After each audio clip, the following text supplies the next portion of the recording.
asiento.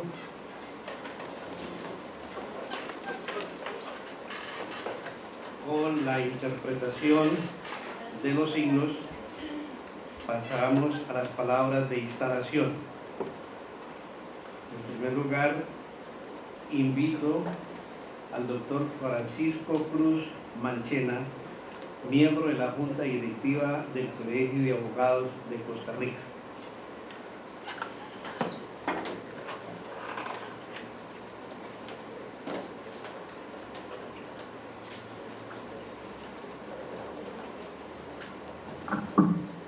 Muy buenos días a todas y a todos los presentes. Qué dicha que no me pusieron a cantar el himno a Guanacaste porque hubiera perdido el examen hoy. Tantos años de no escucharlo, pero bueno, se vuelve bueno. Esta es mi tierra también, donde nacieron mis padres, y es un orgullo para mí estar aquí presentes. Pero me llamó la atención que perdí el curso del himno a Guanacaste y me lo llevo de tarea ahora, después de escucharlo.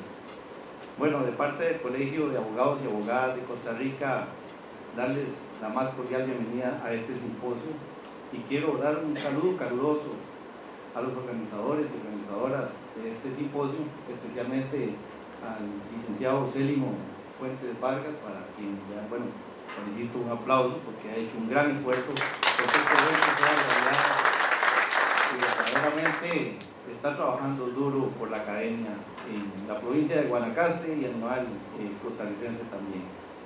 Al magíster Maynor González Calvo, director de la sede de Liberia de la Universidad de Costa Rica, también que ha contribuido con éxito para que esto sea una realidad y también merece su aplauso también porque esto va a enriquecer cada día más la sociedad costarricense en temas jurídicos.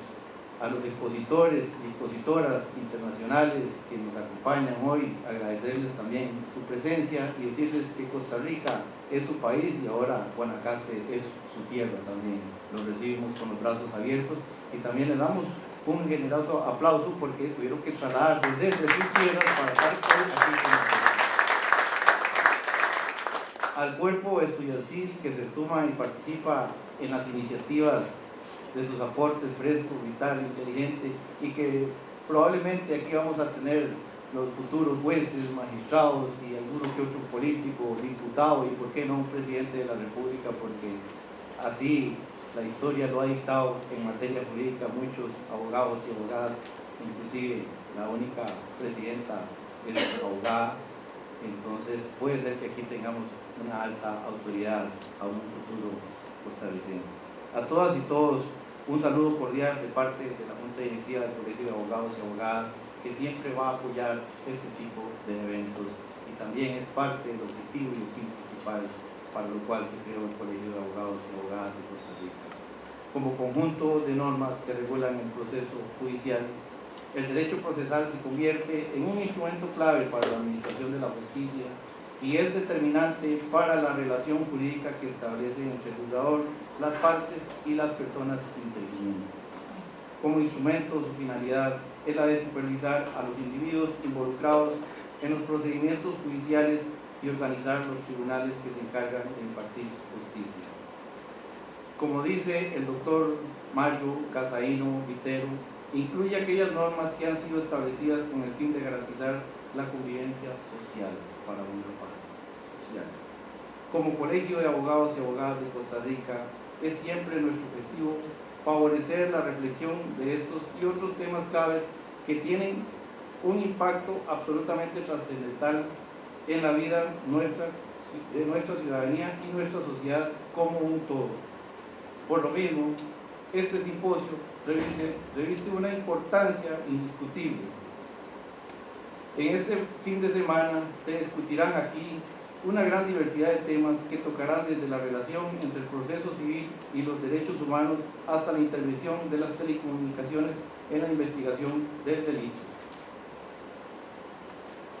Reflexionaremos sobre temas tan sensibles como la naturaleza jurídica de la extinción del dominio público y si existe o no debate válido entre la verdad formal o la verdad material en el proceso penal, solo por citar algunos. Tenemos al frente nuestros 3 intensos días con contenidos y conversaciones estimulantes. y tendremos el privilegio de escuchar a grandes ponentes, hombres y mujeres de gran experiencia, que compartirán sus experiencias con este auditorio. Este simposio ha logrado reunir ponentes de Panamá, México, Colombia y Costa Rica, con el valiosísimo apoyo de estudiantes universitarios que estarán a cargo de presidir las 6 mesas que se han conformado en esta actividad. Cada mesa, cada tema, cada ponente debe suscitar en las personas participantes una genuina reflexión sobre el ejercicio profesional, sobre el derecho procesal como instrumento, y es mi deseo que este simposio surja iniciativas, recomendaciones para que el impacto de este instrumento sea que todo ciudadano, toda ciudadanía, todos los administrados y administradas de justicia reciban el mismo trato, una justicia efectiva, real, pronta y cumplida, que es lo que esperamos todos los seres humanos. De verdad, muchas gracias por estar presentes y ojalá que sea de mucho provecho para todas y todos y que tengan un lindo día. Muchas gracias.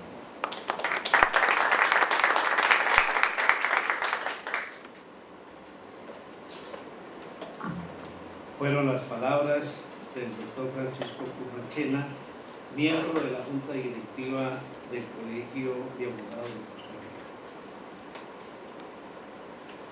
A continuación, hace uso de la palabra el magíster Maynor González Calvo, director de la sede de la Universidad de Costa Rica en Guanacaste.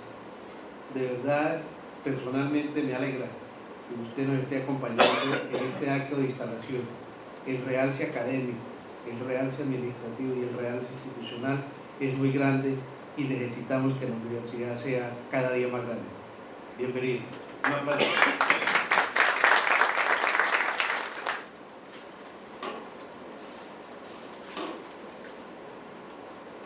Muy buenos días a todos y a todas. Doctor José Ignacio Mejía Villa, maestro de ceremonia.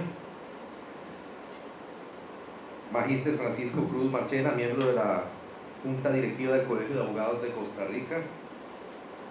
Licenciado Célimo Gerardo Fuentes Vargas, organizador y participante también en este congreso. A la estudiante Gloria Ruiz Murillo, quien forma parte también de esta mesa principal. A los estudiantes de esta sede y de otros centros educativos, a los participantes nacionales y a quienes nos visitan de México, Panamá, El Salvador y Colombia, a los participantes que vienen de otras instituciones, a los estudiantes también que se encargaron de organizar esta actividad y ayudaron con su granito de arena, a los administrativos, quienes gracias a ellos es posible esta actividad y que nos dimos cuenta de su valor y su esfuerzo y su dedicación en estos días pasados. A todos muy buenos días. Es para la Universidad de Costa Rica un gran placer, ¿verdad?, tener esta actividad, este simposio de Derecho Procesal, que ya va por su 4ª edición, ¿verdad? Para nosotros como sede es sinceramente un placer y un orgullo tener este tipo de actividades académicas aquí en nuestra institución, ¿verdad? Quisiera pues aprovechar la oportunidad para destacar la importancia de este evento académico, la necesidad de compartir conocimientos en la temática organizada.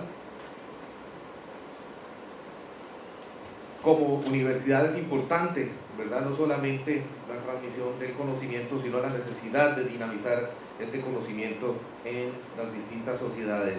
Y para nosotros, sinceramente, es muy importante, digno de elogiar precisamente este aspecto, ¿verdad?, que el conocimiento no se quede solamente en las aulas universitarias, sino que también sea un conocimiento que se comparte, que sea de tal convivencia para todos y todas. En realidad yo quisiera ser breve, nada más agradecerle su participación, ¿verdad?, que puedan verdaderamente sentirse a gusto aquí en esta casa de enseñanza y que sea de gran provecho toda la actividad en este día y medio de congreso que se va a llevar a cabo aquí. Muchas gracias a todos y a todas y bienvenidos y bienvenidas. Mi hermano.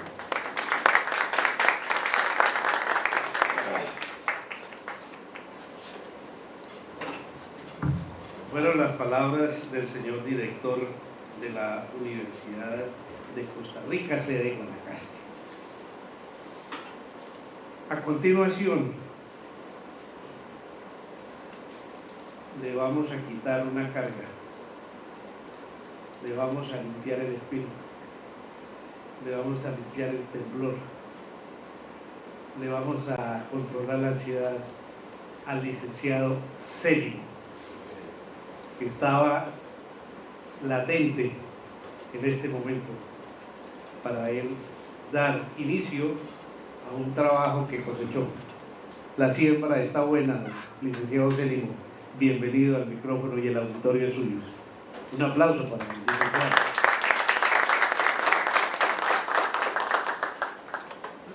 Bueno, buenos días a todos. Siempre palabras de bienvenida.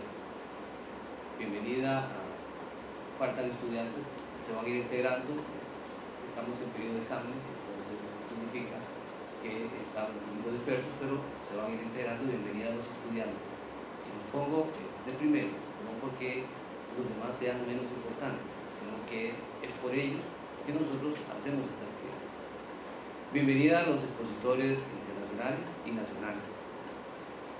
Sé lo que significa y el esfuerzo que hacen para salir de sus hogares, para venir a compartir con nosotros el rato de su vida, el tiempo de su vida, llevarse el calor nuestro de Guanacaste y de Liberia.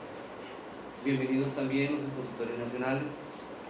Si bien es cierto, están más cerca, pero no significa tampoco que alejen o dejen solos sus hogares y sus trabajos para venir a compartir con nosotros. Vaya a significar un esfuerzo menor. No, es un esfuerzo exactamente igual que el esfuerzo que hacen los expositores internacionales. Bienvenidos los visitantes, abogados, funcionarios judiciales, que con todo honor nos vienen a visitar. Nos vamos a sentir muy halagados por la presencia de ellos aquí. Agradecimiento también es importante darlo a las autoridades de la universidad, a las autoridades del Colegio de Abogados. En realidad, sin el apoyo de estas dos instituciones, nosotros no podríamos desarrollar esta actividad. Agradecimiento a las fuerzas vivas del cantón, que en alguna medida también nos apoyan. La televisión local, ellos están con nosotros hoy apoyándonos y tenemos que igualmente darles ese reconocimiento y agradecimiento, porque significa la publicidad de nuestro evento y la posibilidad de masificar el mensaje. Quiero hacer un pequeño recordatorio a todos y contarles, a los que no lo conocen, contarles el porqué de este evento. Este es un evento en su cuarta edición que empieza, es un asunto que es un cuento que siempre me he hecho, probablemente los que ya lo conocen van a decir, va a hablar de lo mismo. Es un evento que se inicia hace 4 años como un sueño, como una idea, con la ayuda de unos amigos muy cercanos a la academia, a José Rodolfo, don Jorge, don Rafael Sanabria, que se va a integrar luego, don Jorge Lazo, que se integra mañana, don Guillermo, que igualmente fue parte de este grupo inicial, que creyeron en este movimiento. Siempre alrededor de la academia se desenvuelve lo que es la amistad. Creo y seguiré creyendo que hacer academia es fortalecer amigos, crecer en amistad, fortalecer vínculos, y que eso es lo que va a mantener la academia siempre unida. Hoy tenemos más amigos, lo dije el año pasado y lo reitero, hoy tenemos más amigos. Tenemos 2 amigos nuevos de Colombia, pero ya no son amigos, ya son parte nuestra. Tenemos un amigo más, don Mariano. Tenemos un amigo más, Manuel. Tenemos gente que va creyendo en este movimiento y que se va integrando en el movimiento y que ya está tomando en consideración dejar de lado algunas actividades profesionales y personales para venir a acompañar. Tenemos amigos ya que son parte nuestra, como Rodolfo, José López, y tenemos nuevos amigos, señor Matamoros, recién venidos, y compañeros también, funcionarios judiciales, que poco a poco los vamos a ir llamando y van a ir, yo sé que van a ir acudiendo para integrarse directamente a la formación de la Academia de la Formación de Nuestro Pueblo. Siempre he creído que cuando nos organizamos alrededor de una actividad hay que generar no solo una misión, sino también hay que generar principios y valores. Y ese es un norte que vamos a mantener siempre en nuestro evento. Y este norte es la calidad humana. Hemos tratado de ir fortaleciéndonos y rodeándonos de gente que manifieste, que interprete y que haga llegar en general lo que es el concepto de la calidad humana. Y eso es lo que nos tiene a todos aquí reunidos. Don Nachito, Anita, voy a tomar como referencia porque son los nuevos. Ustedes vienen a fortalecer nuestra calidad humana y a darnos más calidad humana todavía que ustedes sobradamente tienen. Y ojalá que se quede mucho de eso de ustedes aquí. Vamos a mantener como principio rector durante los siguientes, 100 simposios. Probablemente no vamos a estar nosotros, sino va a ser Diana la que va a venir a organizar el número 99. Durante los siguientes 100 simposios, y vamos a tratar de mantener ese valor de calidad humana, de humildad, de sencillez, de amistad y de fortalecimiento de la academia. Quiero darle la bienvenida a todos, quiero agradecerle a todos, sé que los muchachos poco a poco se van a ir integrando, quiero darle igualmente bienvenida a los nuevos, que no por ser nuevos son diferentes, todo lo contrario, son parte nuestra ya.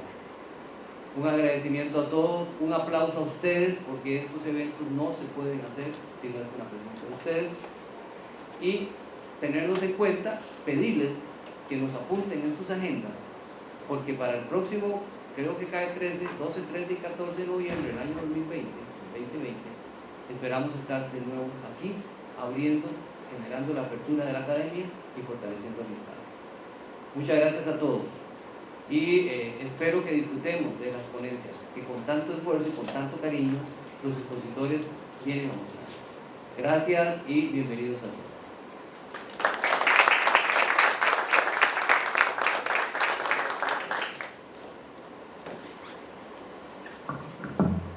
Cumplida la segunda parte, la instalación académica del evento, debo confesarle al auditorio el segundo motivo por el cual estoy yo acá. El primero fue el licenciado Célimo, que me pidió que estuviera acá. También cumplido, licenciado. Y el segundo fue la petición que me hicieron los estudiantes que estuvieron en el Congreso de Puebla que organizó el doctor Santiago. Y esa petición la hizo personalmente, rodeada de sus compañeros, la estudiante Stephanie, a quien le pido el favor que suba al auditorio.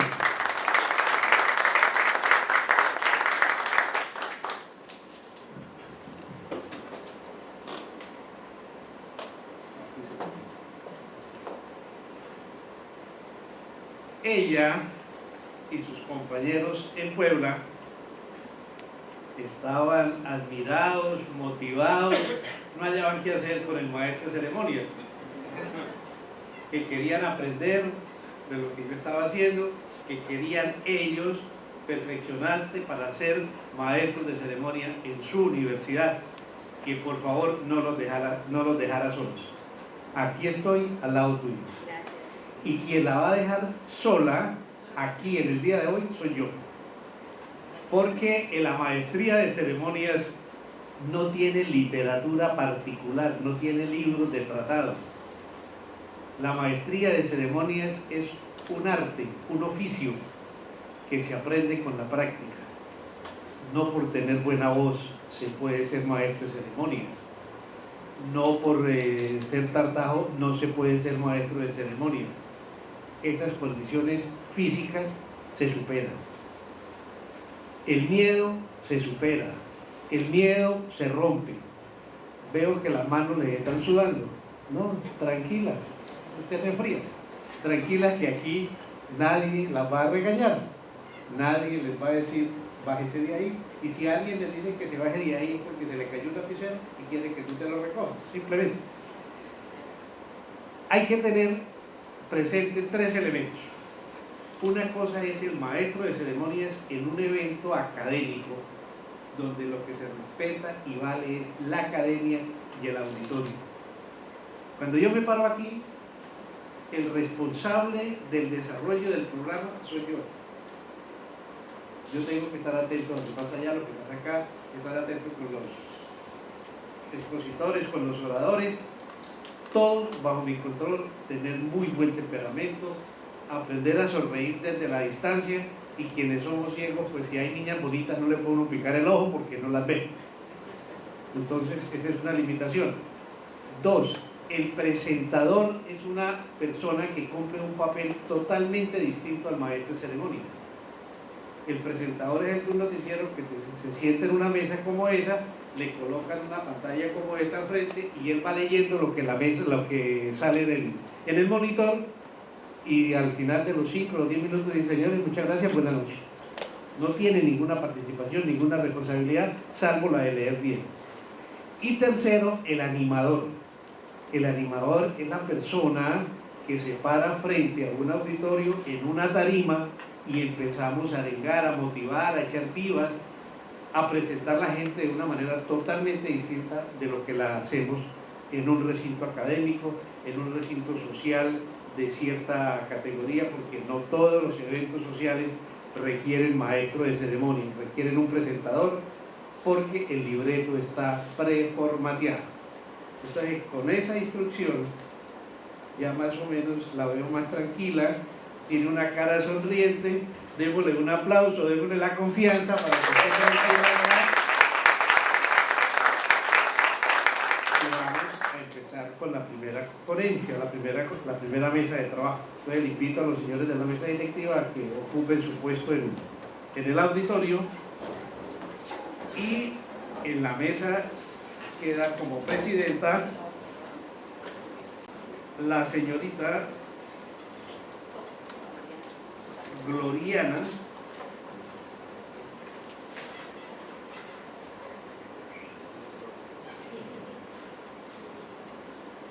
Gloriana Ruiz Murillo.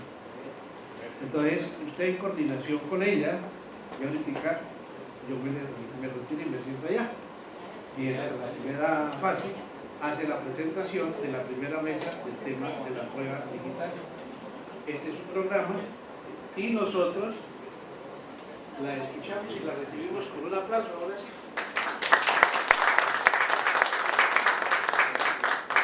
Buenos días, reiterarles la bienvenida, y aquí hablo como estudiante. Es un orgullo para nosotros tenerlos presentes, desde luego al estudiantado que desde el día 1 el profe Célimo nos ha dicho que seamos protagonistas, y aquí estamos siendo protagonistas.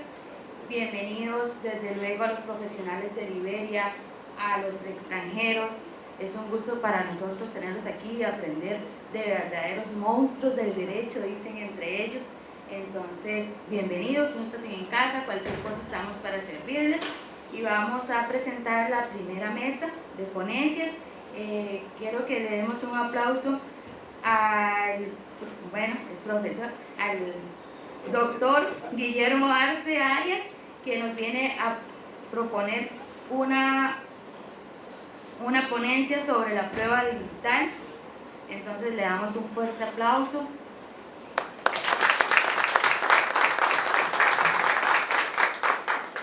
De igual manera quiero invitar a Luis Mariano Argüello, que nos viene a dar una ponencia sobre el neoconstitucionalismo, eficacia horizontal de los derechos fundamentales y proceso civil, una relación posible.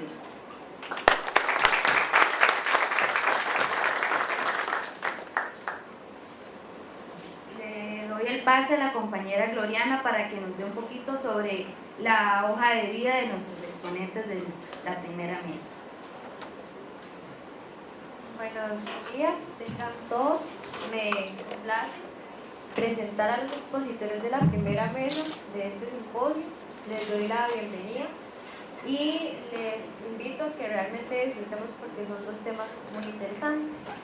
Les reitero a ambos expositores que cuentan con un periodo de 30 minutos y que habrán estudiantes o personal dentro del público que les indicarán con dos banderas el tiempo, siendo la amarilla que representa 25 minutos y la roja los 30 minutos.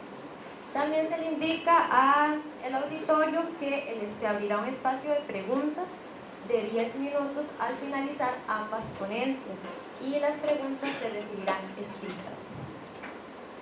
Primeramente, me complace presentar al doctor Guillermo Arce Arias, el cual es licenciado de Derecho por la Universidad de Costa Rica en la Facultad de Derecho, máster en Justicia Constitucional por la Universidad Castilla de la Mancha en España, especialista en Derechos Humanos por la Universidad de Chile, doctor en Derecho con énfasis en Derecho Penal por la Universidad Libre de Derecho.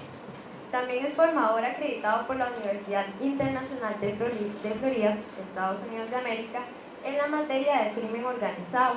Es formador acreditado por el Alto Comisionado de las Naciones Unidas en materia de derechos humanos. Ex defensor público, juez de Tribunal Penal y juez del Tribunal de Apelación de Sentencia Penal de Guanacaste por el Poder Judicial de Costa Rica.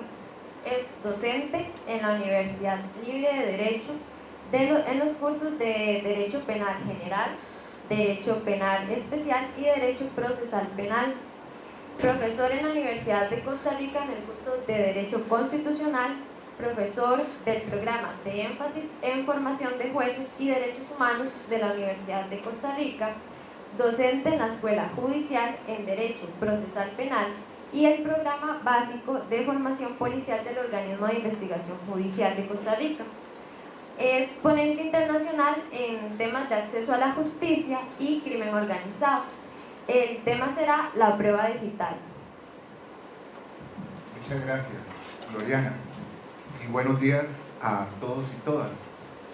Ahora no puedo dejar de hacer alusión a lo que decía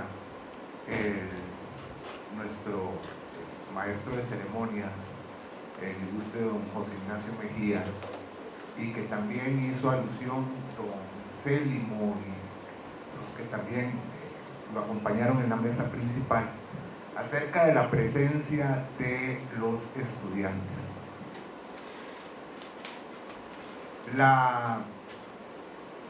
En Costa Rica, tal vez en los últimos 10 años han florecido eventos académicos, charlas, discusiones, simposios, encuentros, una gran cantidad de eventos académicos, de discusión académica, cada vez hay más en Costa Rica. Pero eventos en los que uno como profesor universitario tenga la posibilidad, la dicha de sentarse en una mesa con un estudiante y tener a la par en estos eventos y tener como maestra de ceremonia también a Stephanie F. Entonces lo que dije no se oía. ¿Sí se oyó? Ah, bueno, ya estaba preocupado yo cómo iba a repetir todo eso. Pero bueno, Gloriana está a la par mía, Stephanie está a la par de maestra de ceremonias. Tengo en las sillas a estudiantes que aprecio muchísimo, que tengo mucho tiempo de estar con ellos, y de verdad que, como dice alguien por ahí, se le inflama, se le hincha el pecho a uno de orgullo de tenerlos. En realidad eso lo lleva a uno a dar un esfuerzo siempre adicional, siempre estar dispuestos a ayudar y a colaborar en este tipo de eventos. Efectivamente esto inició, como decía don Célimo, hace varios años, y poco a poco hemos ido creciendo. Para nadie es un secreto que el 99% del esfuerzo para que esto salga bien en ese grupo de amigos que él hizo alusión, pues proviene de su propio esfuerzo y de su trabajo, don Célimo. el resto le colaboramos en lo que podemos, pero él y el estudiantado de verdad que hacen posible que esto se haga. Hace 4 años esto nació, que por cierto un día hablando con una persona, y me decía, mira, vas a ir al simposio. Sí, pero ¿cuál es ese simposio? El del carrito del supermercado. Digo yo, sí, ese es el del carrito del supermercado. Ya es conocido como el simposio del carrito del supermercado. Sería bueno que en algún momento le pregunten a Célimo por qué un carrito de supermercado, ¿verdad? Ya ha ido avanzando. A veces ese carrito de supermercado pasó luego por un vehículo y luego por un avión y ahí vamos poco a poco cambiando, pero sí, es el simposio del carrito de supermercado y de forma muy cariñosa. Bueno, hace poco conversando con 2 personas que en el medio costarricense discuten mucho acerca de los temas de ciberseguridad, ciberdelincuencia, que son Randall Barnett y Roberto Lemaitre. Randall Barnett trabaja en el Instituto Costarricense de Electricidad. Roberto Lemaitre trabajó en el Viceministerio de Ciencia y Tecnología, creo que son. Y siempre es un gusto poder discutir con ellos y poder intercambiar ideas acerca de este tipo de temas. Pero ¿por qué la prueba digital? ¿Por qué me llamó poderosamente la atención este tema de la prueba digital?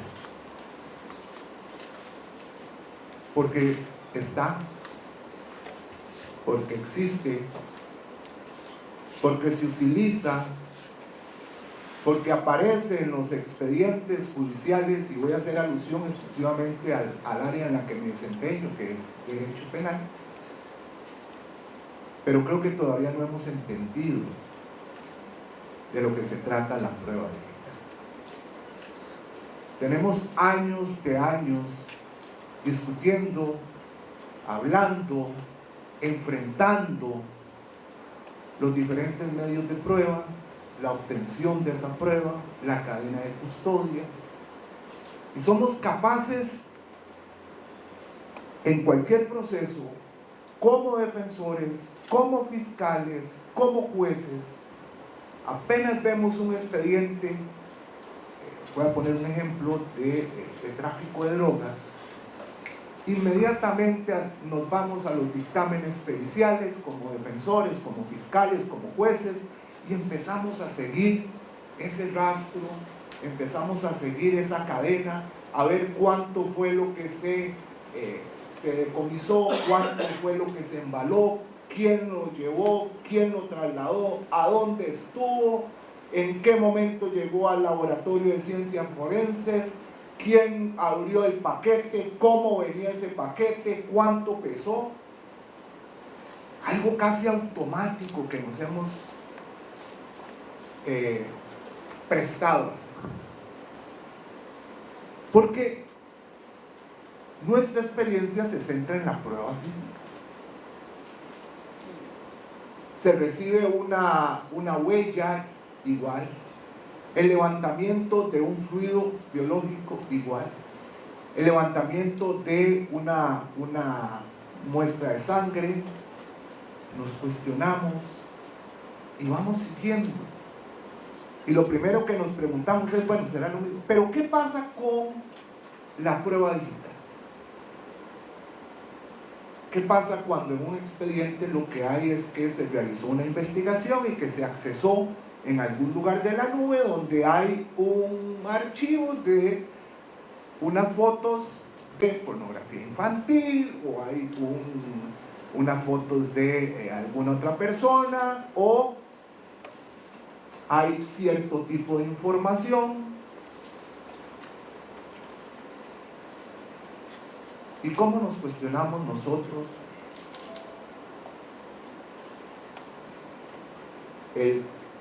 cómo se ingresó a esa base de datos? ¿Cómo se obtuvo esa información? ¿Cómo se guardó esa información? ¿Cómo se garantizó la custodia de esa información? ¿Quién analizó la información? ¿De qué forma se hizo? ¿Y cómo me pueden llegar a decir a mí que la información que estoy viendo, ya traducida, que la información que estoy viendo ya impresa en un documento de papel, es realmente la que estaba ahí? Y eso es lo que, a pesar de que cada vez más se trabaja con este tipo de elementos probatorios, eso es lo que no estamos destinados. Eso es lo que no hemos todavía iniciado a cuestionar. En la experiencia, en la práctica, lo que más lo que más se aplica, y eso no es solo aquí, ahora vamos a ver algunos ejemplos de Estados Unidos, si el tiempo nos alcanza, es el famoso pantallazo, que está así establecido a nivel internacional de pantallazo. Es que hubo una conversación en Facebook, hay una publicación en Facebook, hay una en WhatsApp, se colgó una imagen en Instagram, y la forma para obtenerlo es mediante una fotografía que le saca a la pantalla, clic, y un notario público da fe de que eso es así, sagrado, punto. Se considera que porque el notario tiene fe pública, eso es, sí, un momentito, el notario puede dar fe de que eso es lo que vio en la pantalla en ese momento. Pero ¿dónde está el origen? ¿Dónde está el rastro digital? ¿Dónde está la huella digital que va diciendo quién fue el que lo puso, cuándo lo puso, a dónde lo puso? ¿Quién puede decir que ese dibujo o esa imagen que el notario está captando con su cámara y que está diciendo que eso es así, no fue modificada, no fue alterada, no fue corrompida? ¿Y cómo se hace eso? Bueno, de eso se trata un poquito este tema. Normalmente a mí lo que me gusta cuando doy lanzo estas preocupaciones que desde la práctica se me generan, no es con la intención de dar una explicación plena sobre cómo debe funcionar el asunto, sino generar cuestionamientos, generar preguntas, tratar de que exista y quede en ustedes la necesidad de ser o de plantearse cuáles pueden ser los distintos escenarios en que eso se da así. Si nosotros acudimos a la doctrina, acudimos a libros que se han escrito sobre prueba electrónica y sobre prueba digital, vamos a ver que el desarrollo ha ido desde el famoso documento electrónico, que ya por todos es conocido, de la firma digital. Esto dio origen allá en el año 2000 a la aprobación de la ley 58-2000 en España para las pruebas por medios tecnológicos, que hacía alusión más que todo a esto, ¿verdad? El documento digital, a la firma digital, y cómo eso era una prueba electrónica absolutamente válida en los procedimientos. Sin embargo, el avance ha sido notorio, y hoy en día se trata de hacer una distinción entre lo que es la prueba electrónica propiamente dicha y la prueba de carácter digital. La prueba electrónica va a sustentarse, digamos, a los medios electrónicos en los cuales se soporta la información. Y la prueba digital va a ser ese dato digital, esa información de carácter digital. Entonces, por ejemplo, encontramos autores que nos dicen, bueno, vamos a entender como prueba electrónica la prueba que traemos en un soporte electrónico como un CD, como una USB, etc. Y vamos a encontrar y vamos a entender como prueba digital aquella que se obtiene, si bien a través de algunos artefactos electrónicos como un teléfono inteligente, un ordenador, un computador o algún otro aspecto de esos, vamos a ingresar a la obtención de esos datos digitales que son los que nos van a servir para realizar algún tipo de prueba. Don Joaquín Delgado Martín, uno de magistrado de la Audiencia Provincial de Madrid, quien tiene un escrito precisamente sobre esto de la prueba digital, nos dice que la prueba digital, el sustento de la prueba digital va a estar en la información que se obtenga. Es decir, la prueba digital va a ser esos datos de información sin importar el medio en que se encuentren o en que se generen. Puede ser cualquier tipo de información, puede ser almacenada, transmitida o producida por medios electrónicos. Eso sí tiene que tener la posibilidad de generar efectos para acreditar hechos. Aquí entonces nos tenemos que devolver a las clases de derecho procesal, donde hacíamos una diferencia entre la fuente de prueba y el medio de prueba. Vamos a entender como fuente de prueba digital la información contenida o transmitida por esos medios, y que como fuente vamos a tener, por ejemplo, entonces los teléfonos, las tabletas, las computadoras, los dispositivos, los navegadores, los CDs, los DVDs, y también correos electrónicos, comunicaciones de WhatsApp, mensajería instantánea, redes sociales. Todo eso lo vamos a tener como fuente de prueba, y el medio de prueba va a ser el mecanismo a través del cual vamos a introducir esa prueba al proceso.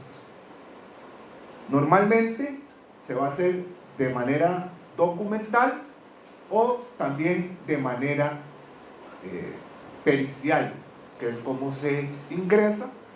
Le decía que la prueba inclusive de instrumentos tecnológicos en España, que esto es importante porque han tenido un avance un poco más amplio que nosotros y tienen toda una legislación para analizar este tipo de prueba, de cómo se obtiene, cómo se tiene que incorporar, y además algunas reglas para su valoración, que podría ser importante cuestionarnos si nuestras reglas para la obtención, incorporación y valoración de la prueba están o su amplitud permite realizarlo con la prueba digital sin generar ningún tipo de inconveniente. Es decir, si con las reglas actuales nosotros podríamos darle un cumplimiento absoluto a esto. Bien,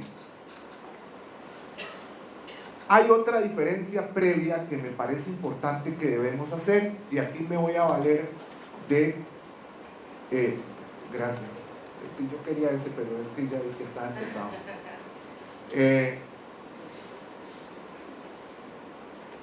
Hay una catedrática española de la Universidad de Girona, Teresa Armenta Teo, es muy conocida, ha escrito bastante. Y cuando ha desarrollado el tema de la prueba digital, ella ha establecido que debemos hacer la diferenciación, y claro, esto tiene un sustento en la protección, en la tutela de derechos humanos. Aquella información que se transmite en un proceso de comunicación, Es decir, cuando interactúo con otra persona, una comunicación con la otra persona por redes sociales, a través de internet, por mensajería de texto, por correo electrónico, por WhatsApp, por redes abiertas, etc. Y aquella información que lo que se hace es que se transmite por la red, pero no existe un proceso de comunicación propiamente establecido. Y esa diferencia es importante, porque si nosotros nos damos cuenta, esto trae consigo un tema de derechos humanos, y yo estoy seguro que hay exposiciones que van a tratar este asunto, pero ¿qué implica para nosotros? Y esto es una pequeña pausa para hablar de esto. ¿Qué implica para nosotros hoy en día que alguien obtenga y pueda ingresar a nuestro teléfono celular? ¿Qué implica que alguien pueda entrar, ingresar a nuestro computador? ¿Qué es lo que hay ahí en ese computador? ¿Qué es lo que hay en este teléfono? ¿Qué es lo que hay en esos mecanismos electrónicos?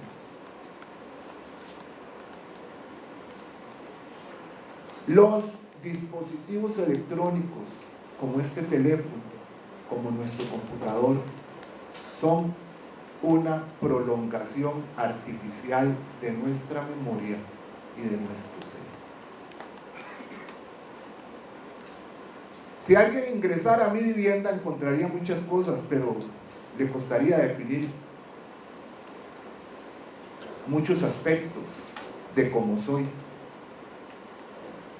Pero estoy seguro que si alguien lograra ingresar y tener acceso a toda la información que yo tengo aquí en este teléfono, sabría no solo cómo soy, sabría cuánto mido, cuánto peso, con quién me relaciono, quién es mi familia, cuáles son mis amigos, qué me gusta comprar, qué me gusta ver, cuál es el tipo de mujer que me gusta, cuáles son las actividades que prefiero, cuáles son las que no prefiero.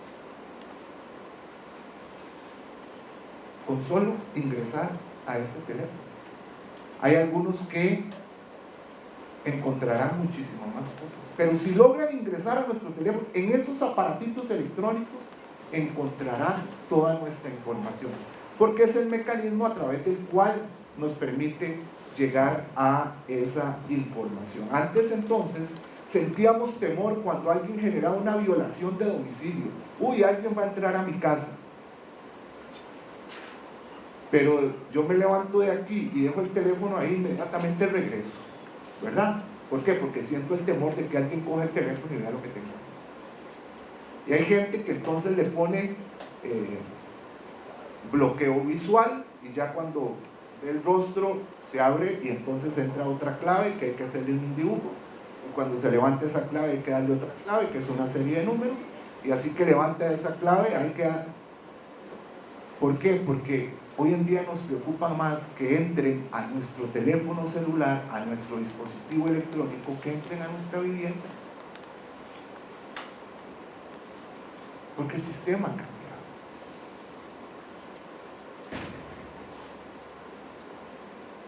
No es igual ingresar a la cuenta de WhatsApp, de Facebook, de Guillermo Arce, que abrir mi maletín, ¿verdad? Que alguien ingrese y revise mi vehículo. Porque la afectación hoy en día, por esa relación de disposición que tengo yo con ese mundo digital, con ese mundo virtual, con ese mundo electrónico, con esa otra existencia paralela a la mía, que se genera a la par de toda esa información que voluntariamente hemos dispuesto que se encuentra ahí, lo hace más necesario. Y cuando en las investigaciones se tiene que ingresar a esos medios electrónicos para obtener ese tipo de prueba, por supuesto que hay afectaciones a derechos fundamentales, no solo de quien pone esa información, sino además de otras personas que participan en ella, y por eso es que se genera esa tutela especial, digamos, en materia de derechos humanos. Bien, la prueba digital, cuando obtenemos esa prueba digital, que ahorita vamos a ver cuáles son los mecanismos que permitirían más o menos acreditar estas circunstancias, nos dice Raquel Borges, una boliviana que también ha desarrollado un poco este tema, que vamos a encontrar 4 elementos importantes para desarrollar, para el por qué es importante la prueba digital, el por qué es relevante. Primero, porque cuando no es manipulada, es una prueba absolutamente objetiva. Segundo, porque es imprescindible muchas veces a través de un evento. En este momento, muchos de ustedes, digamos, si aquí pasara algo y ustedes se vieran como testigos y los entrevistaran sobre, no sé, una tentativa de homicidio que se realizó en mi contra, estoy seguro que don Célimo daría una versión desde su punto de vista, y aquí el compañero daría otra, y los que están atrás darían otra, darían su versión, y encontraríamos algunas diferencias, porque es una percepción evidentemente subjetiva de lo que sucede. Depende de dónde está sentado, qué era lo que estaba haciendo, el nivel de atención que estaba prestando, el nivel de concentración, qué fue lo que le llamó la atención. Pero aquella camarita que está allá atrás, que está grabando, en el momento en que los ojos de quienes investigan y de quienes deciden se centran en la imagen que se proyecte de aquella camarita, la grabación, nos sentimos muy tranquilos porque le damos la fe de que el evento sucedió así tal cual. Es decir, a pesar de que tengo 27 personas, o en este caso casi 100 personas que pueden decir cómo ocurrieron los hechos, posiblemente hay una mayor fe en la objetividad que me pueda dar una grabación, un video. Y esa es una de las ventajas de la prueba digital. Es un tratamiento relativamente sencillo y evidentemente este es un aspecto con el que yo no estoy tan de acuerdo hoy en día, pero reduce el costo de los procesos penales, de los procesos judiciales, perdón. ¿Por qué? Porque cada vez es menos la presentación de aquellos miles de páginas, ¿verdad? Y ahora se presentan de manera digital. Aquella cantidad de fotografías impresas, muchas gracias, qué pena, ya voy a terminar y ni siquiera había empezado, de páginas impresas, y ahora lo que nos presentan es un CD con una serie de fotografías, y ya no tengo aquellos tamales enormes, ¿verdad?, que había que revisar, sino que ahora lo que tengo es un CD que puedo desarrollar. ¿Cuáles son los inconvenientes? La brecha digital que separa los poderes judiciales de los programas que se requieren estar al día para poder obtener esa información.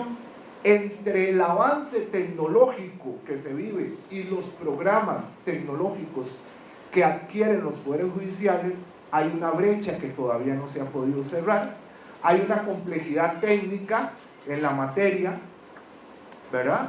Cuando se cuestiona una prueba, cuando se analiza una prueba de carácter digital, no todos los jueces, no todos los fiscales, no todos los defensores saben de qué es lo que se está hablando y no entienden acerca de códigos binarios, no entienden acerca de encriptaciones, no entienden acerca de procesos de transmisión irrestricta de datos en la nube, etcétera, ¿verdad? Y yo sumo una segunda, además,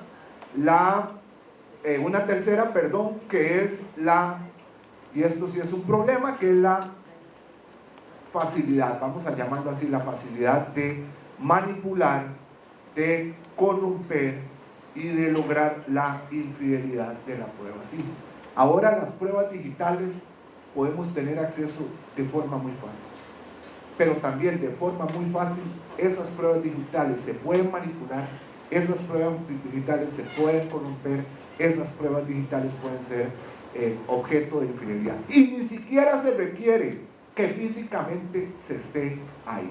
Por ejemplo, ¿qué quiero decir con esto? Hace unos tiempos era una verdad absoluta la dirección IP de las computadoras. Y entonces decíamos, ¿De dónde salió esa información? Esa información salió de la dirección IP que se encuentra en Liberia, Guanacaste, Italia, Costa Rica. Don Randall Barnett me iba a enviar un programa que se adquiere de manera gratuita, se descarga. Ese programa hace que en mi computadora, cada tiempo que yo le programe, cada 2 minutos, cada 20 segundos, cada 60 minutos, cambie la dirección IP. Porque quería mostrarles con una computadora cómo, haciéndolo cada 10 segundos, la computadora dice IP, entonces Liberia, Costa Rica, y en 20 segundos le va a decir Madrid, España, y en otros 20 segundos va a decir que esa IP se encuentra en la India, y 20 segundos después va a decir que esa IP se encuentra en Moscú, de manera tal que la dirección IP ya no es un dato confiable para establecer dónde se encuentra esa computadora, que todavía siguen deteniendo a personas a través del seguimiento con direcciones IP. Sí, lo siguen haciendo, las que todavía no se han dado cuenta que existen esos aparatos. Entonces es una ventaja, ¿verdad? Es decir, los ciberdelincuentes que se detienen hoy en día son ciberdelincuentes que no están como muy actualizados en el tema. ¿Qué es importante en la prueba digital? Acreditar la autenticidad, acreditar el origen y acreditar la integralidad. ¿Cómo se puede hacer? Normalmente existen 2 mecanismos, que es el mirror image o dato a dato, ¿verdad? Y el hashing. El clonado de datos es realizar una copia espejo. Normalmente lo que vamos a ver es que se extrae información y se acredita que esa información es la misma. ¿Cómo se hace? Hay un código, un número que se genera en donde si hay un solo byte que falte o un solo byte que sobre, el nombre o el número de archivo se modifica. Por lo tanto, a la hora que nos encontremos frente a clonaciones de datos en los procesos penales, tenemos que ir a esos números de referencia para determinar que se traten exactamente del mismo. Porque en este sistema del mirror image, del dato a dato, un solo dato que resulte modificado cambia ese número de archivo. El original tiene que mantenerse siempre a la orden de los tribunales de justicia o del Ministerio Público, y el peritaje se tiene que realizar exclusivamente sobre la copia. Nunca, nunca sobre el original. Nunca. ¿De acuerdo? El reto para certificar que son exactamente iguales se hace a través de las garantías técnicas que hoy se manejan, como el ISO/IEC, que garantiza ese desarrollo estandarizado, y bueno, también se hace mediante garantías judiciales, como es la presencia de un juez, la presencia de un fiscal, la presencia de los defensores, etc. El hash o hashing es otro sistema a través del cual se garantiza la obtención de estos datos. Se sustenta en un algoritmo que permite acreditar ese algoritmo que los datos que se encontraban en el dispositivo en un momento no han sido objeto de manipulación. Nada más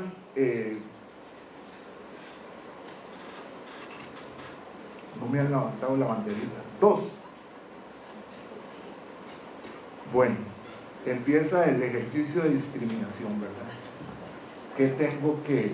¿Qué puedo decirles? Estos problemas que les he dicho para acreditar la autenticidad, la originalidad y la incorruptibilidad de la información no es exclusivamente nuestra. Estados Unidos ha tenido un camino verdaderamente tortuoso en este sentido. Quien las reglas para la incorporación de evidencia del sistema federal de los Estados Unidos en esta materia tiene 2 principios básicos. Uno, quien ofrece la prueba para incorporarla al proceso debe de acreditar la autenticidad, la originalidad y la incorruptibilidad de la información. Si es el fiscal, si es la defensa, si es una parte la que ofrece ese dato que obtuvo, ese dato de WhatsApp, ese dato de internet, ese dato de la nube, ese dato de Facebook, ese dato de Instagram, tienen que demostrarlo. Aquí normalmente es un acto de fe, ¿verdad? Es decir, lo damos por hecho. Eso es así porque es así. Así está en Facebook y nadie se lo cuestiona. Bueno, allá el que lo ofrece tiene que acreditarlo. Y la otra regla es que tratándose de computadoras, cuando a una persona se le secuestra su computador o se le secuestra su teléfono, se parte de la autenticidad de lo que ahí está, salvo que se impugne. ¿De acuerdo? Les tenía unos casos para discutir y analizar, pero don José Ignacio ya me está volviendo a ver, y entonces, bueno, si alguien tiene alguna duda o algún tema que quiera discutir sobre esto, yo estoy seguro que vamos a tener oportunidad durante el desarrollo del evento para poder hacerlo. Muchísimas gracias, han sido muy amables.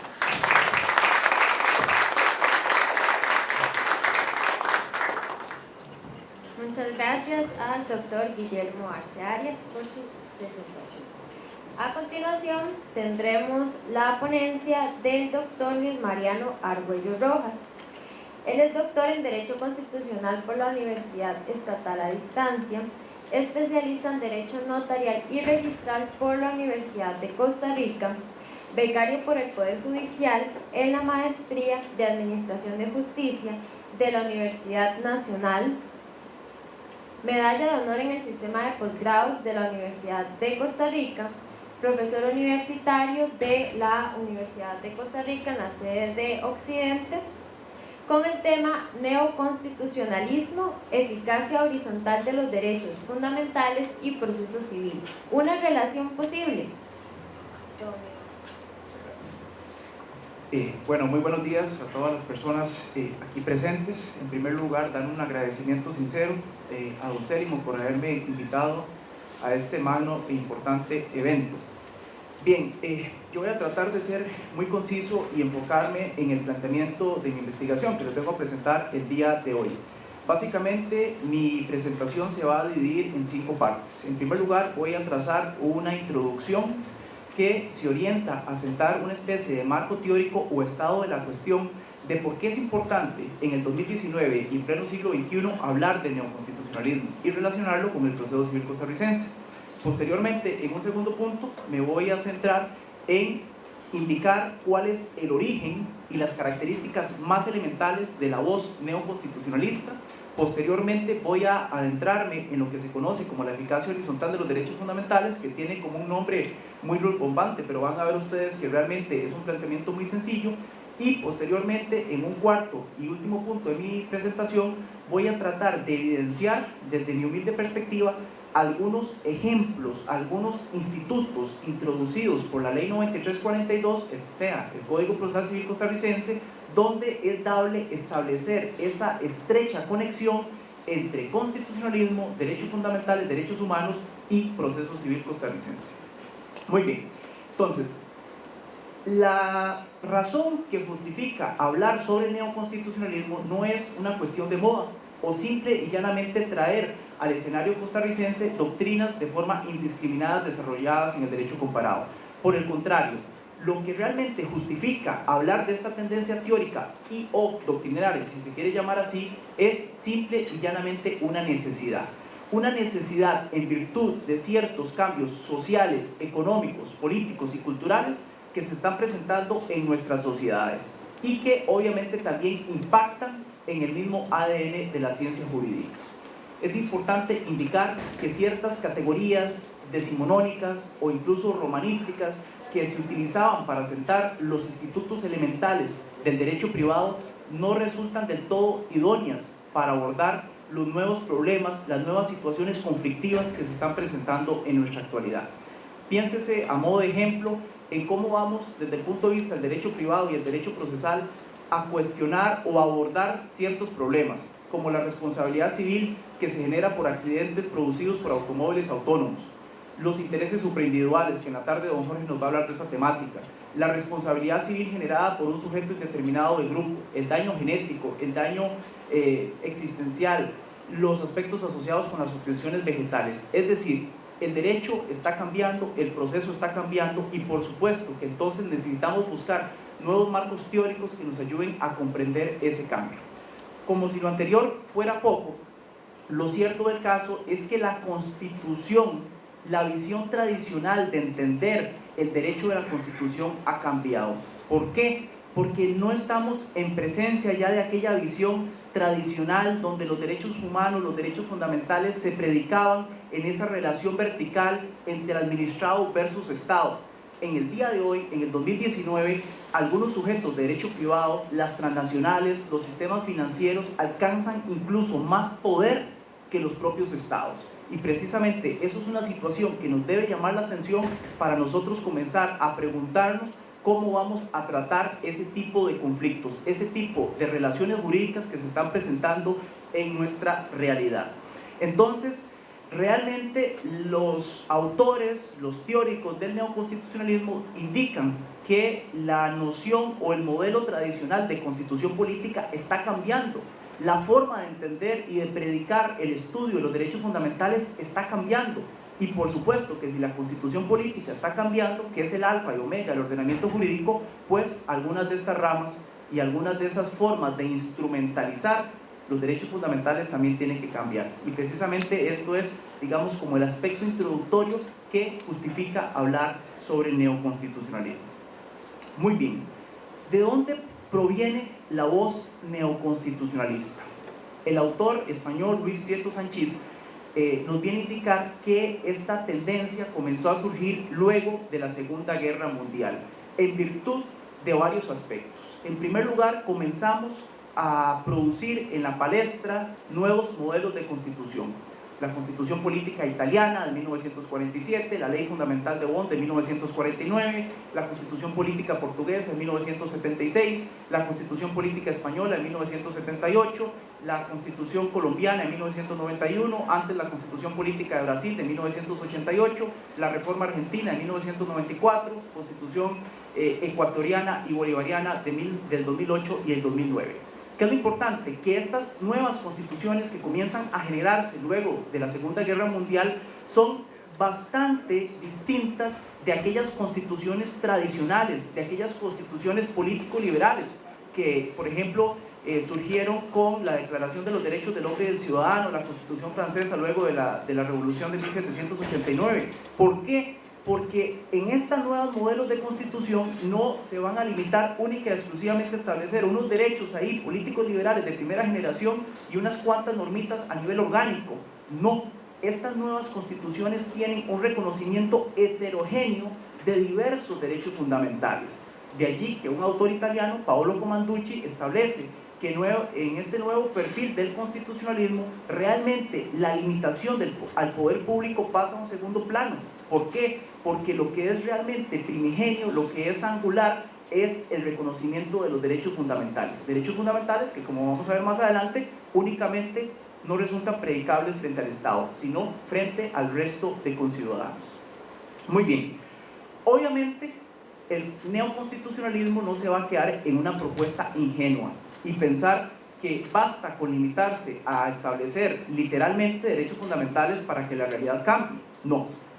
Sabemos perfectamente que para que realmente un sistema de administración de justicia prospere y para que la tutela y promoción de los derechos humanos realmente impacte en las esferas existenciales de los seres humanos, se necesitan otro tipo de condiciones. Bueno, desde el punto de vista del neoconstitucionalismo dice, aparte de esos nuevos reconocimientos de derechos fundamentales, necesitamos nuevas prácticas jurisprudenciales.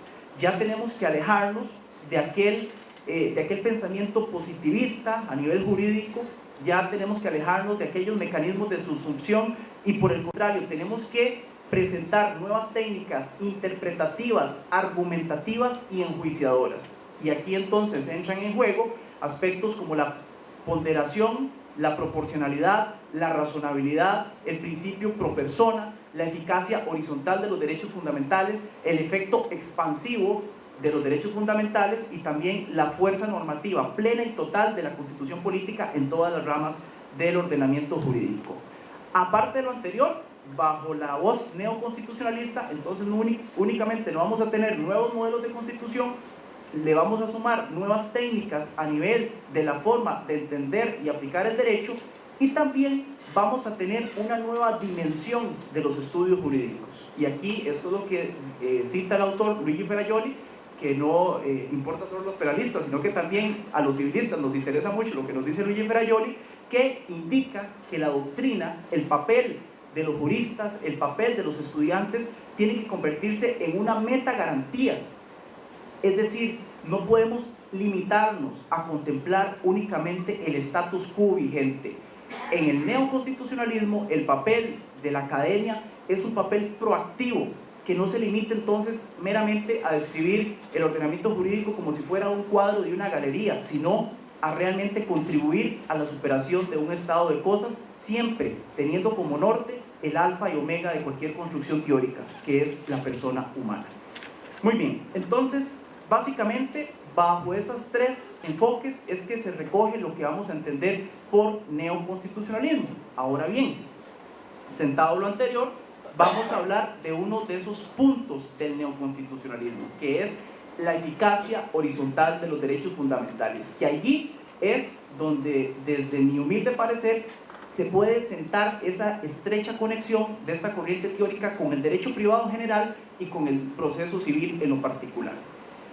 ¿Qué es la eficacia horizontal de los derechos fundamentales? Bueno, como les dije anteriormente, en la realidad económica, social y política en la cual vivimos, las transnacionales, ciertos sujetos de derecho privado, las entidades financieras muchas veces tienen más fuerza que los propios estados.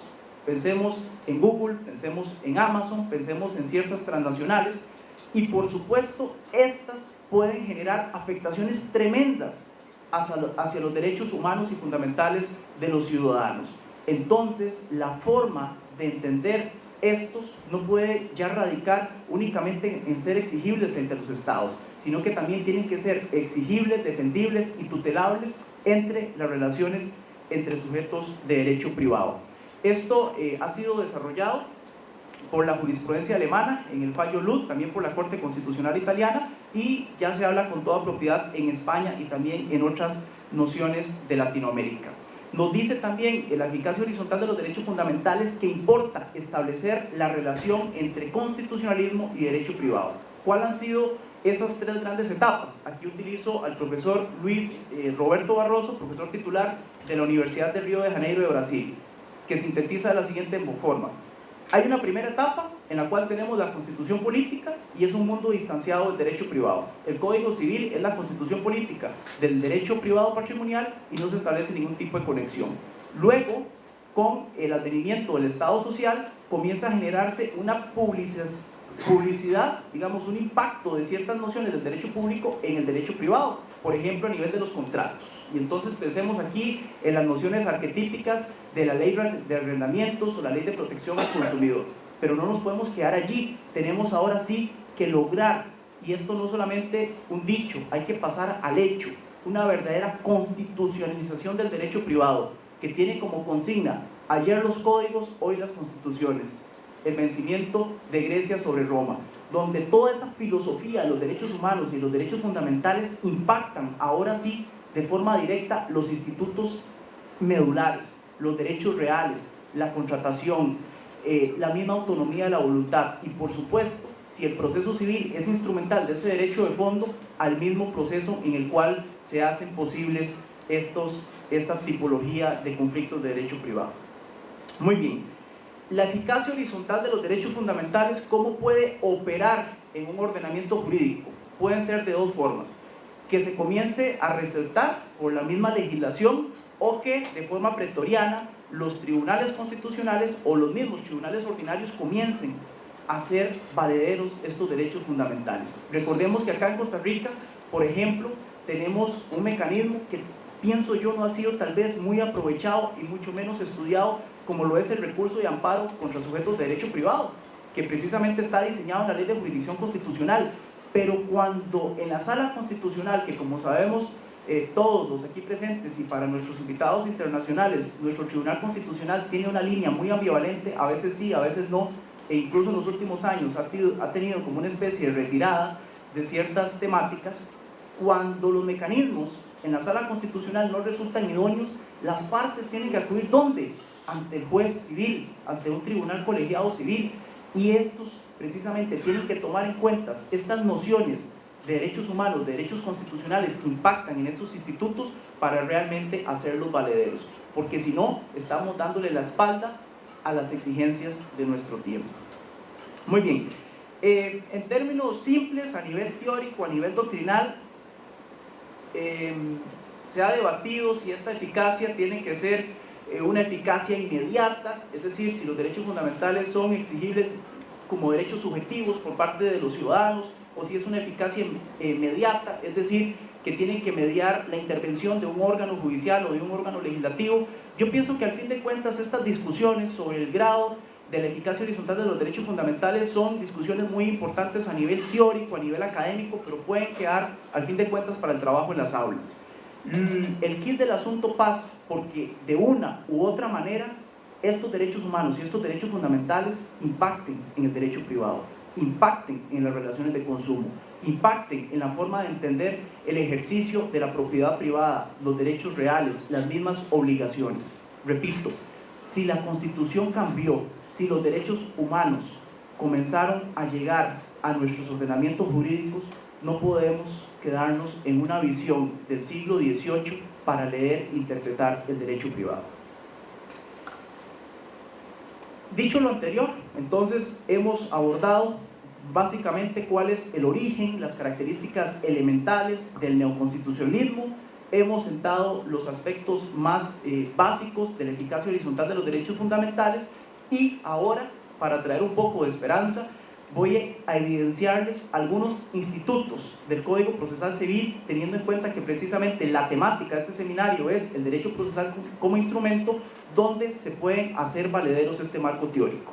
Porque yo cuando vi la temática que nos propuso don Célimo me pregunté, bueno, perfecto, nos vamos al Código Procesal Civil, principio de instrumentalidad, la idea, la razón de ser de la norma procesal es hacer valedero el derecho de fondo. Pero bueno, ¿de cuál derecho de fondo estamos hablando? Eso es lo importante, de un derecho de fondo limitado al Código Civil, al Código de Comercio, o de un derecho de fondo que tiene una visión más holística, más interdisciplinaria de lo que es el ordenamiento jurídico en nuestros días.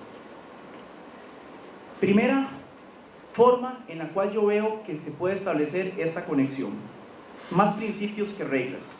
El Código Procesal Civil establece en su artículo 2 10 principios procesales que operan números apertos. Me es muy difícil hablar de Código Procesal Civil porque aquí tenemos a dos redactores, ¿verdad? Entonces si me equivoco, pues ellos me pueden corregir con muchísimo mayor propiedad. Decía precisamente don Jorge López en su libro que hay que tener mucho cuidado en este artículo 2. ¿Por qué? Porque cuando todo es principio, nada lo es. Estos principios procesales son números apertos y en realidad, y aquí viene la conexión, pueden ser catalogados incluso como principios constitucionales. El principio de igualdad, por supuesto que es un principio constitucional. El principio de buena fe, bueno, la jurisprudencia de la Sala Constitucional lo ha elevado al rango de principio constitucional, o también el caso de la Constitución Política Colombiana está establecido en el artículo 83.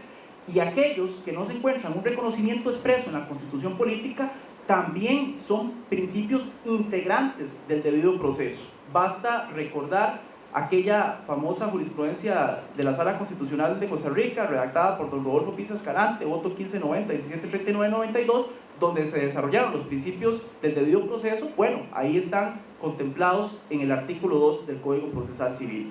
Pero no nos quedemos allí. Aquí viene el cambio de paradigma. Aquí viene aquello que el neoconstitucionalismo sienta como una de sus características, que lo encontramos en el proceso civil.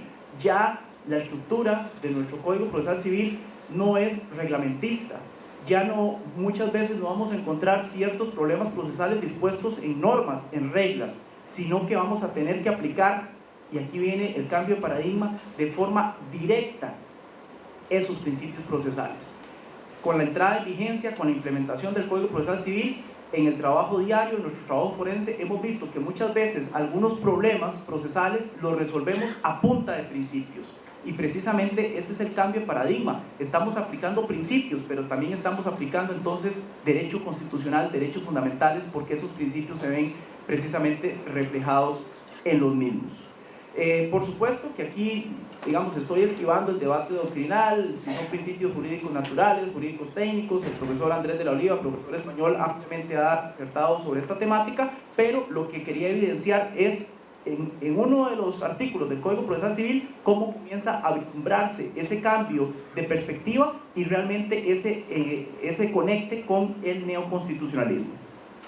Otro ejemplo, artículo 3.4 del Código Procesal Civil, ideación de procedimientos. Vean ustedes qué belleza lo que estos señores redactores del Código Procesal Civil nos dieron. En ciertas situaciones, en ciertas conflictivas, que no encuentran una regulación expresa en el Código Procesal Civil, persona juzgadora sea valiente, diseñe ex oficio un propio íter procedimental para la salvaguarda de los derechos que ahí están en disputa. O sea, otro cambio de paradigma. Ya no estamos con aquella visión de un juez que es boca de la ley, sino que pretorianamente, de forma proactiva, puede diseñar un cauce procedimental para tutelar situaciones que así lo ameritan. Pienso, por ejemplo, y nuevamente, el caso de los intereses supraindividuales, de los intereses individuales homogéneos. ¿Qué pasa si actualmente la Asociación Nacional de Consumidores está rejuntando firmas para presentar una demanda donde tenemos 8.000 actores? ¿Cómo lo tramitamos? Bueno, acudamos al 3.4 del Código Procesal Civil, tomemos en cuenta lo que la misma norma nos dice, derechos fundamentales, principios constitucionales, y ahí vamos a poder encontrar la razón de ser de la instrumentalización de la norma procesal. Esto ya había sido, digamos, se encuentra en otras disposiciones. La Sala Constitucional en algún momento había creado, ¿verdad?, había ideado procedimientos para sustentar una especie de derecho procesal constitucional autónomo, que siempre la Sala Constitucional ha tenido esa idea. En el proceso laboral, en la reforma procesal laboral, también hay un articulito, el 428, que habla de ideación de procedimientos. En materia contencioso administrativa, que yo tengo un pasado muy triste ahí, antes el profesor Carlos me lo recordó, ¿verdad? Pero bueno, en materia contencioso administrativa, por ejemplo, en algún momento le delegó a la Sala Constitucional los denominados amparos de legalidad. No había ningún tipo de regulación procesal sobre el particular y hubo que diseñarlo. Bueno, ahí están los antecedentes y ahora también está debidamente positivizado en el Código Procesal Civil para quitar el miedo, para ser valientes y realmente tener otra perspectiva a la hora de administrar justicia. Otro ejemplo donde podemos encontrar esa relación derechos humanos, derechos fundamentales, marco teórico neoconstitucionalista y proceso civil en los temas de medidas cautelares. ¿Por qué? Porque las medidas cautelares, aquí, bueno, podemos repetir, tienen que cumplir con ciertos presupuestos, la fama de buen derecho, el peligro, la mora y, ojo, proporcionalidad, razonabilidad. Eso se introduce en el análisis de las medidas cautelares. ¿Y de dónde viene la proporcionalidad y de dónde viene la razonabilidad? De los mismos desarrollos a nivel de la ciencia jurídica constitucional. Es muy fácil decir, esto es proporcional. Actualmente todo el mundo, la proporcionalidad y la razonabilidad están en boca de todos, pero realmente desarrollar, argumentar, sustentar y resolver un caso tomando en cuenta la proporcionalidad es una cosa seria. Y precisamente para hacerlo hay que tener en cuenta que muchas veces lo que se está en juego con una medida cautelar, cuando estamos ponderando derechos fundamentales.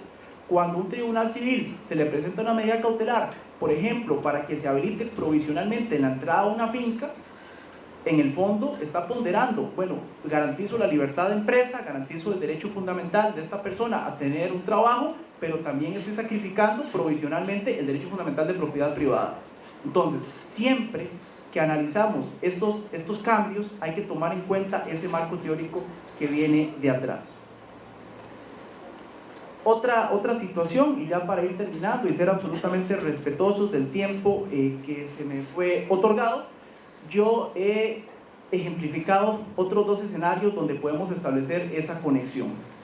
El cuarto sería la nueva perspectiva, las nuevas nociones que se establecen en el Código Procesal Civil con respecto a las causales de impedimento. Nos vamos al artículo 12.16 y se estableció nuevamente, ¿verdad?, por los redactores que tenemos acá, una especie de lo que la doctrina procesal ha llamado recusación incausada. Es decir, las causales de impedimento o de excusa, o como antes se conocía, recusación, bueno, se conoce recusación, para separar a una persona juzgadora del conocimiento de un proceso judicial son números apertos, están abiertos.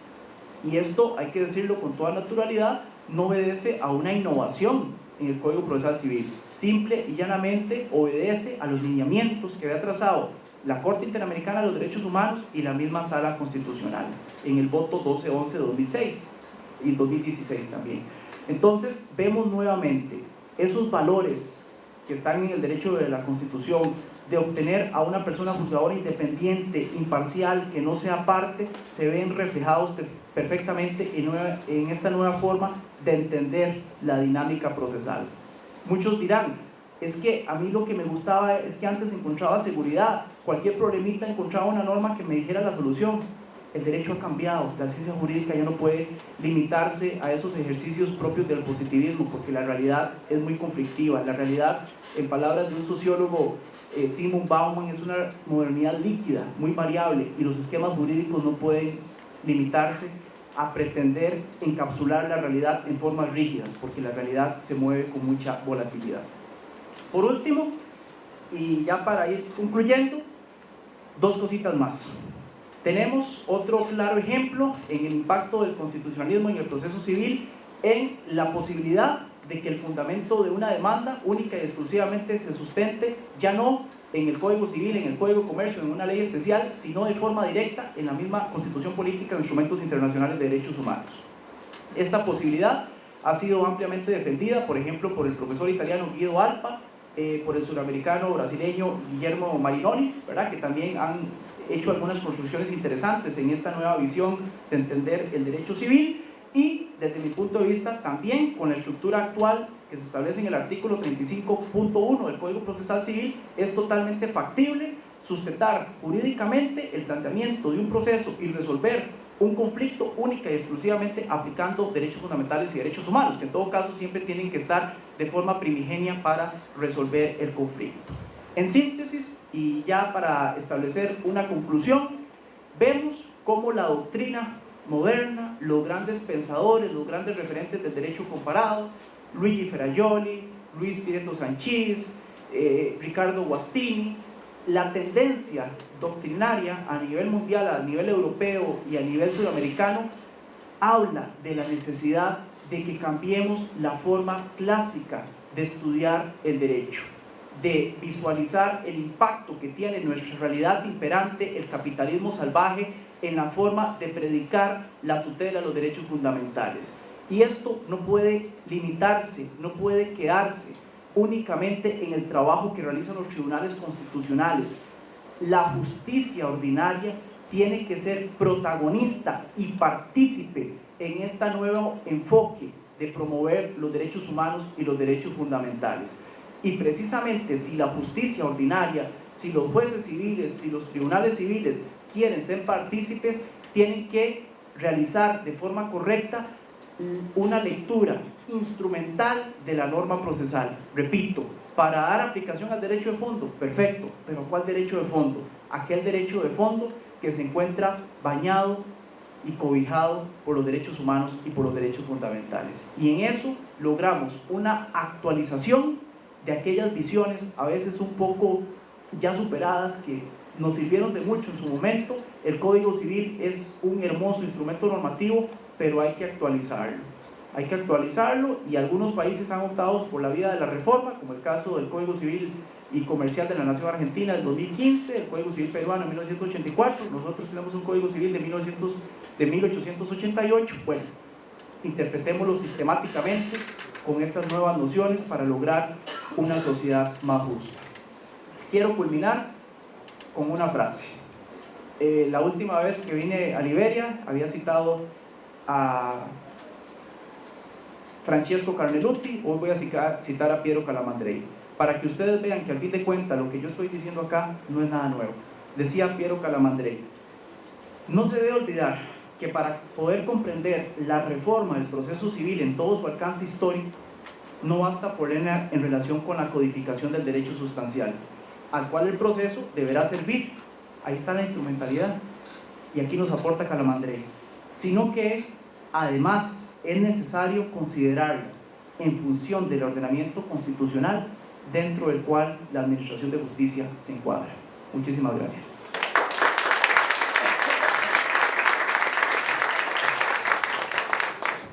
Muchas gracias, don Luis Mariano. A continuación se va a abrir el espacio de preguntas por un lapso de 10 minutos y se les recuerda que deben ser escritos.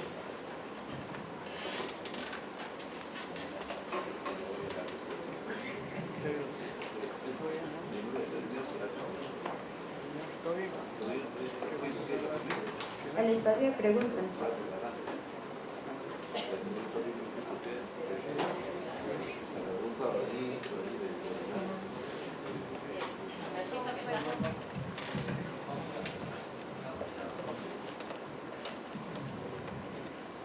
Buenos días, excelentes intervenciones.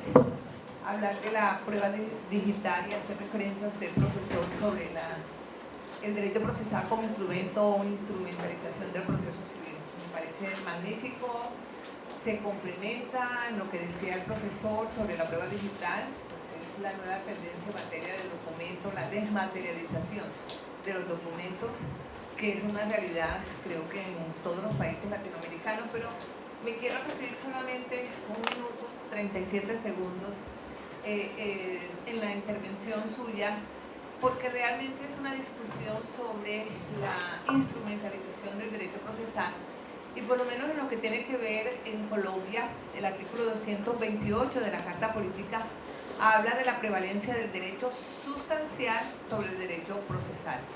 Y bueno, entre abogados nos encontremos. ¿Qué quiere decir? ¿Qué es más importante entonces el derecho sustancial? Etcétera. Y la verdad que yo lo veo es que el derecho procesal es una instrumentalización necesaria de ese derecho sustancial.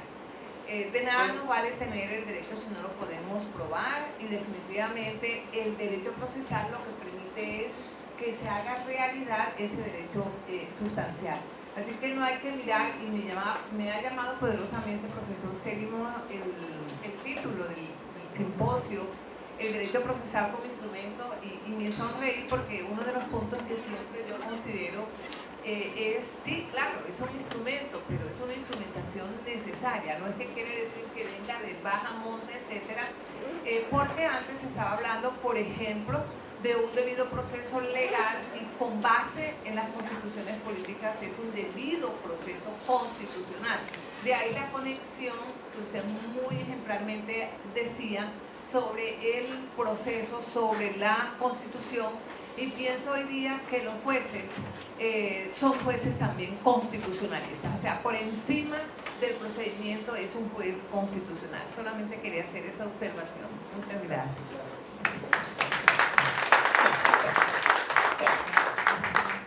Siguiente pregunta.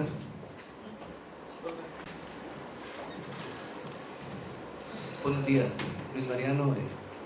No es sorprendente, es de esperar una ponencia como la suya de esa calidad. Muchas gracias por deleitarnos con esa ponencia. Hago una aportación nada más en función de la participación, de esta valentía que usted hizo referencia. Necesitamos jueces valientes.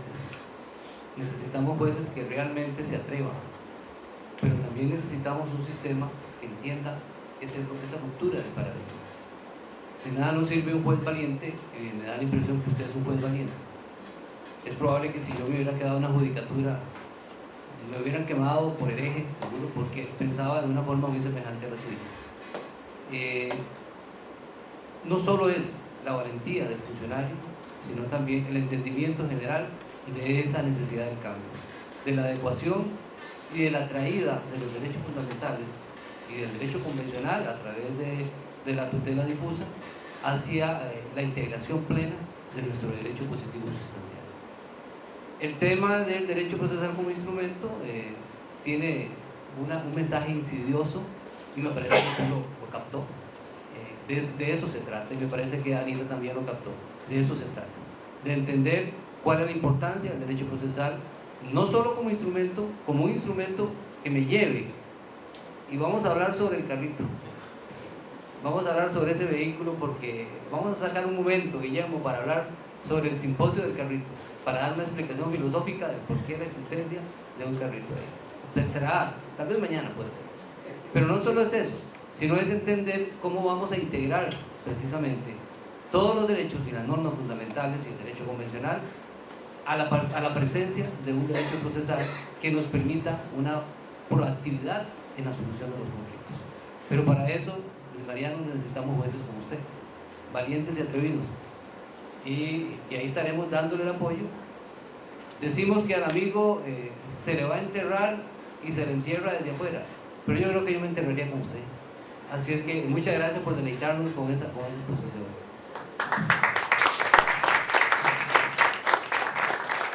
Señorita Presidenta, reina el silencio en el auditorio, por favor proceda de acuerdo con su responsabilidad. Les pido un caluroso aplauso para ambos expositores.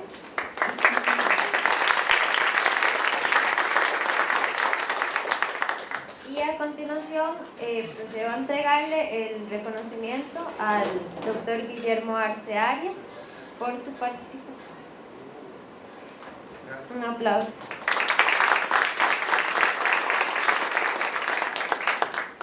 Hago entrega también para el doctor Luis Mariano del reconocimiento por su participación en este cuarto simposio. Otro aplauso.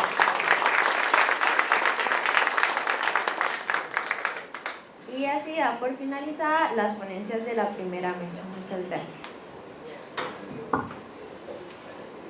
Gracias a la señorita presidenta de la mesa, doña Gloriana Ruiz Morillo, por el desempeño acertado y académicamente dirigido. Reitero los agradecimientos a los dos conferenciantes en esta primera mesa. Excelente la temática y con un gran mensaje de la responsabilidad social e institucional de los estados.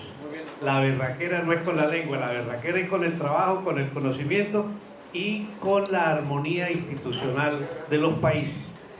Con esa intervención los invito a que pasemos a un refrigerio, 15 minutos, y arrancamos con la segunda mesa institucional de la mañana de hoy.